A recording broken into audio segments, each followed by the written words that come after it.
Jess. Pertemuan pertama itu saya akan Kok kalau suka tegenin Jess? sharing bagaimana Kira serius tuh. saya bisa sampai ke Semarang. Jadi lewat pertemuan pertama ini saya tidak akan membagikan firman Tuhan, tapi saya akan menceritakan bagaimana ya mungkin teman-teman lihat kok saya bisa di sini gitu. Teleport kan punya kakek. Asal saya dari Kalimantan Barat sama dengan cuma dia di sekitar saya di sana. Jarak kami sekitar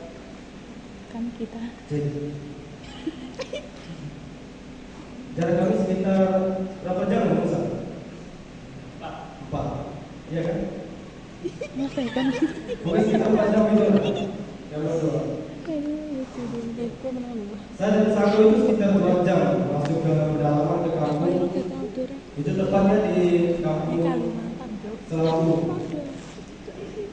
Kalau jarak dari Selawu ke Pontianak itu 8 jam. Nah, jadi kalau ke Pontianak mau ke sini itu harus ingat 1 malam dulu di Pontianak.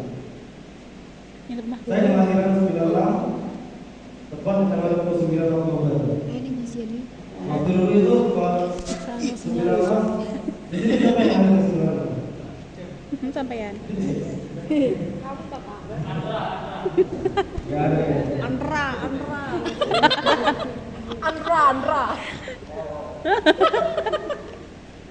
Di ada istiadat tahun daya itu namanya. Kalau tiap tahun itu pasti dulu nggak tahu kalau Musa masih ingat atau enggak. Dulu itu kalau orang Dayak kalau mau buat ladang itu pasti nginap di hutan itu. Jadi mereka buat godong di hutan. Nah, waktu mama saya mengandung, dia itu mungkin lupa hitung hari, gitu kan. Jadi dia pergi ke ladang, apa musim hujan ini musim banjir, di ladang. Nggak tahu kenapa, tiba-tiba di hutan itu melahirkan saya. Jadi saya awalnya lahirnya di mana? Ya saya lahir di hutan. Kalau secara manusia pasti kita akan membenci orang tua karena mereka nggak bisa kayak merawat gitu bayi dalam kandungannya. Tapi saya bersyukur karena mungkin lewat cara tersebut Tuhan ingin menunjukkan sesuatu. Nah, saya singkat saja saya SD itu tahun 2002. Saya SD kelas 1 SD 2002, tamat SD 2008. Ya 2008. Tamat SMP 2011 dan SMK 2014. SMK apa kak? Saya SMK-nya ambil jurusan agrobisnis tanaman perkebunan. Oh pertanian. Tepatnya kelapa sawit. Kalau di sana itu terkenal dengan kelapa sawit. Nanti kalau Halo CS. ada yang mau tanya CS bercocok tanam deh. Salah. Kalian follow. Siap. Semuanya kita begitu. Nah. Wes cok. Nah mungkin teman-teman juga berpikir kan, kok bisa dari Kalimantan Barat gitu sampai ke sini gitu. Bukan perjalanan yang mudah dan bukan hal yang mustahil juga karena kita nggak tahu bagaimana panggilan Sekali kita tarik dalam satu kehidupan. cok. Nah, jadi saya dulu waktu SMK itu, ya kita tahu, Musa pasti tahu sendiri bagaimana kehidupan orang Dayak yang pasti identik dengan minum. Kalau Musa nggak pernah minum orangnya. Dehidrasi. Dia minum akhirnya perjamuan. Wajian, wah keren. Kalau saya dulu dia minum Kelapa sawit. Minum tua. Awak enak. Dulu sebelum saya kesini itu di Facebook saya itu belum dengan Tua-tua. foto-foto mau tapi disuruh pihak hapus jadi nggak boleh gitu. Saya hapus. Nah, dan tahun 2015 pada terjun narkoba itu tapi nggak menjual.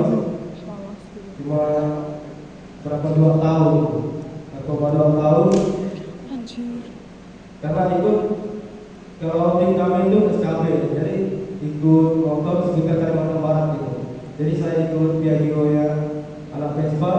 Nah, jadi makanya Kayak anak bajai kaget. saya terjerumus obat-obatan itu sama teman sampai kami ya sampai nggak mau bangun itu karena ngobat gitu di pasar atau di tempat keramaian di rukun.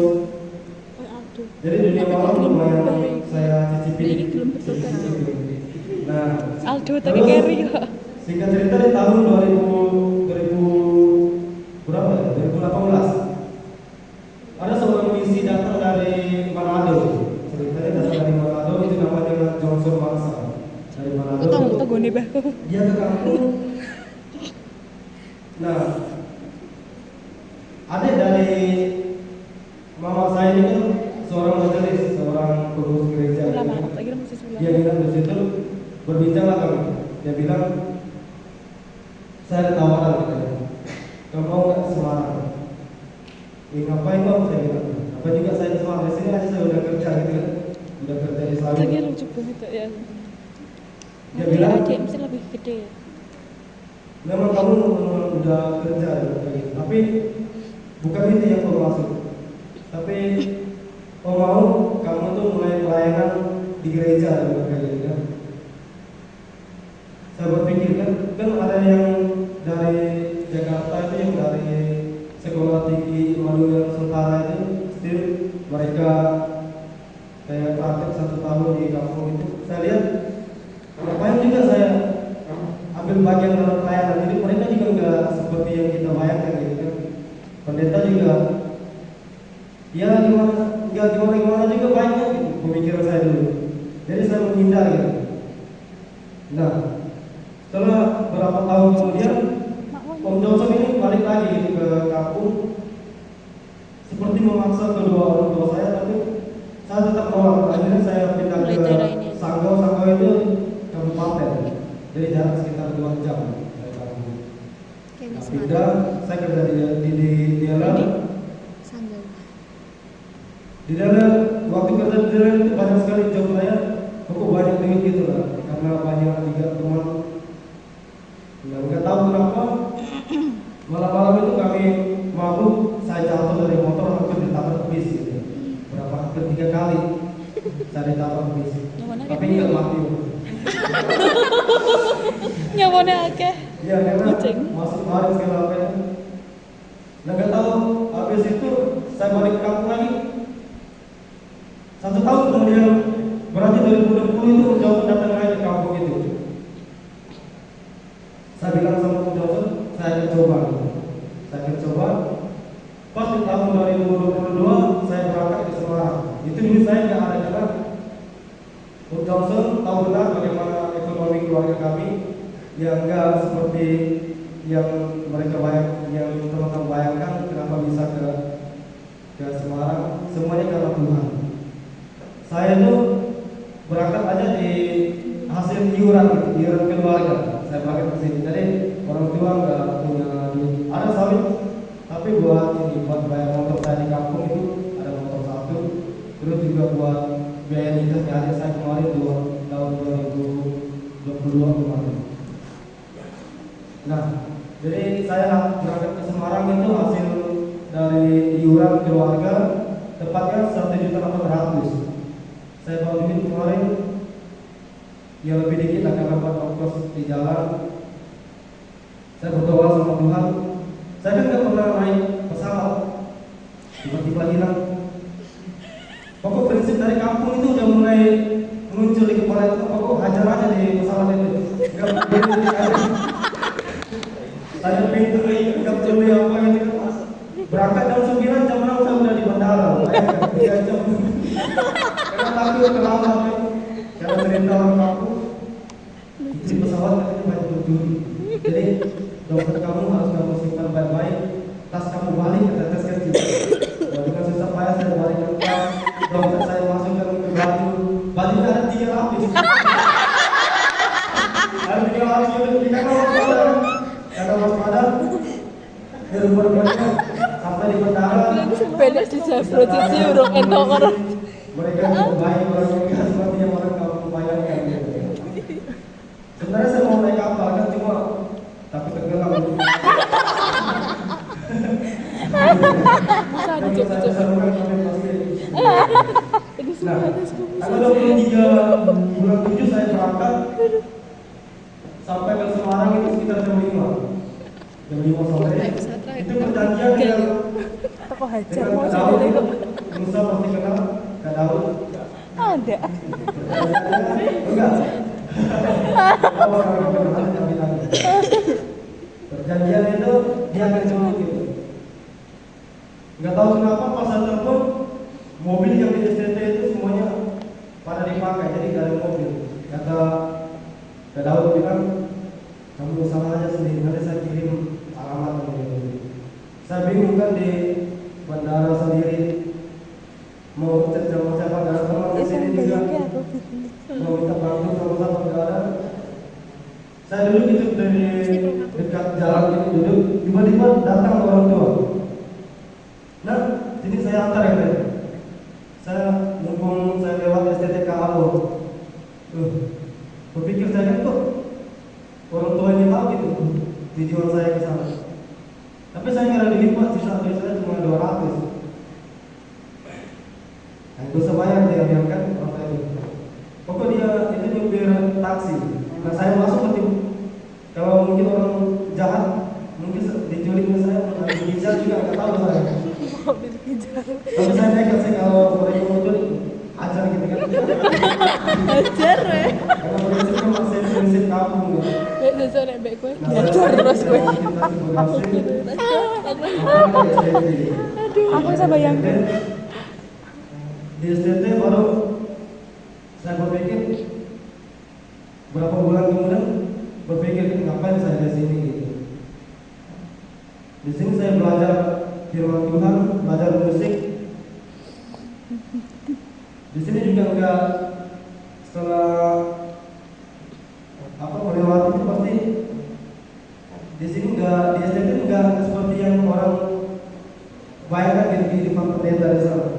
Ada juga yang ya hal yang buruk banyak juga yang kayak pencuri segala macam ada juga di sana. Nah, saya sempat berpikir kenapa saya masuk ke sini, lebih baik saya di luar sana gitu kan. Nah, setelah saya merenungkan, rupanya kejadian yang paling tidak enak itu waktu saya di STT itu kayak gini teman-teman. Jadi waktu saya sebelum berangkat itu nenek kami kan masih utuh dari keluarga bapak. Nah, masih utuh, masih hidup semua gitu. Nah, setelah saya di STT itu satu persatu dipanggil Tuhan gitu. Satu pun gak ada yang tersisa. Bahkan dari beberapa nenek itu berturut-turut gitu. Ada yang 1 minggu, ada yang 1 bulan. Waktu itu saya praktek di Penggarong di GBT. Saya di situ weekend. Saya nangis di malam-malam. Kenapa Tuhan panggil mereka semua gitu? Padahal janji saya kan mau ajak balik lagi nenek saya ini. Nenek saya ini kan awalnya Katolik, masuk Kristen, terus Katolik lagi gitu. Nah, janji saya ke sini tuh mau balikan lagi ke Kristen, itu udah dipanggil Tuhan. Saya bilang, kenapa Tuhan gitu kan? Nah, saya balik ke STT, ikut doa puasa, tiba-tiba di doa puasa itu kan saya mimpi pujian gitu. Di telepon orang kamu, nenek satunya mati lagi. Berapa ya? Empat nenek saya itu meninggal semua. Yang dari bapak juga, yang dari mereka bersaudara itu meninggal semua. Nah, akhirnya jalan kedua itu adalah saya berdoa, minta hikmat sama Tuhan, minta hikmat. Dalam batin saya bilang kayak gini, Orang baru berduka sih udah itu. Tuhan itu gak pernah mencobai kita itu di luar batas kemampuan kita ini. Biarpun kita ditinggalin orang yang selama ini mendidik kita, selama ini yang mengasuh kita, tapi Tuhan punya rencana yang indah gitu dalam kehidupan saya. Saya percaya. Terus saya baca kitabnya Ayub. Kitab Ayub itu sangat sedih, cuma dia orang saleh, orang benar, tapi Kenapa dia diizinkan oleh Tuhan untuk merasakan hal yang tidak dirasakan oleh orang-orang zaman yang itu. Bayangkan dia kena penyakit, istrinya dipanggil Tuhan, terus dia jatuh miskin, sahabatnya pergi tinggalkan dia, dan juga banyak lagi yang penderitaan yang dialami oleh Ayub. Nah, di sini dapat saya simpulkan, kita buka di 1 Korintus 10 ayat yang ke-13. 1 Korintus pasal 10 ayat 13, beginilah firman Tuhan. Pencobaan-pencobaan yang kamu alami ialah pencobaan-pencobaan biasa yang tidak melebihi kekuatan manusia. Sebab Allah setia, dan karena itu Ia tidak akan membiarkan kamu dicobai melampaui kekuatanmu. Pada waktu kamu dicobai, Ia akan memberikan kepadamu jalan keluar sehingga kamu dapat menanggungnya. Itu yang saya alami kemarin. Saya sempat berpikir, ya mungkin secara manusia saya kehilangan nenek, terus saya di sini kan juga dibiayai orang.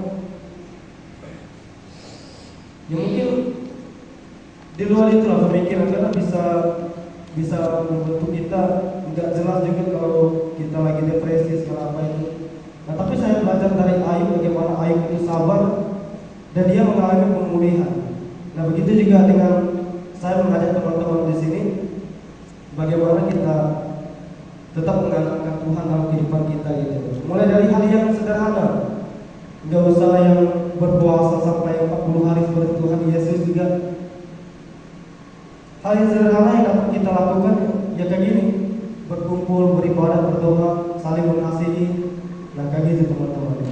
Itu aja kesaksian yang dapat saya bagikan, biarlah bisa menjadi yang motivasi buat teman-teman ini. Untuk next kedepannya saya akan bahas yang Titus yang saya buat kemarin. Terima kasih. Terima kasih.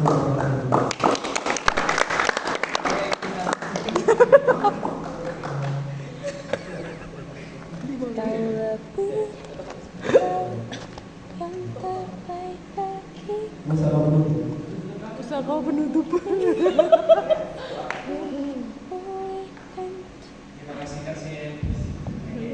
Iya. Fotonya di mana? Ada itu teman sebelumnya?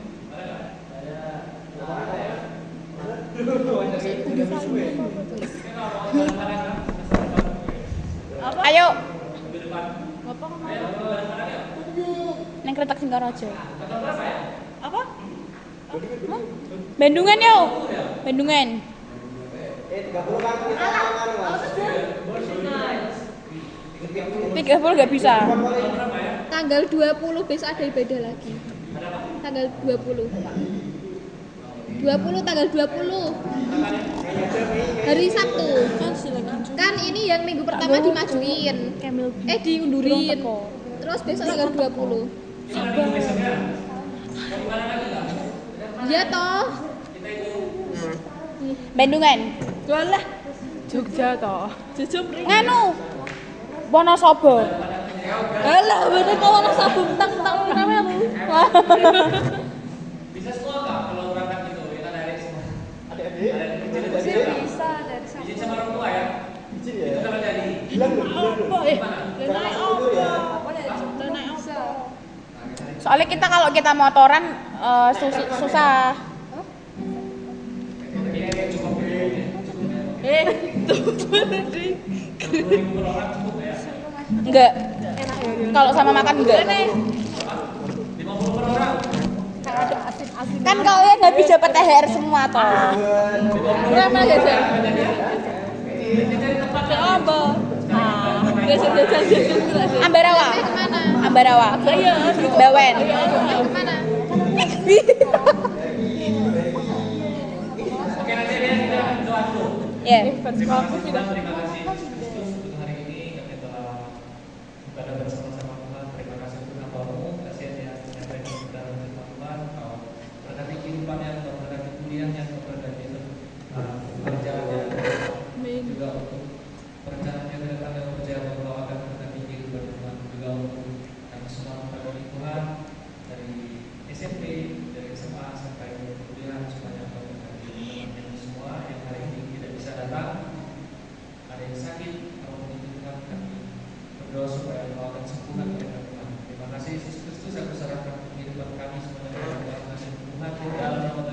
dia. Amin.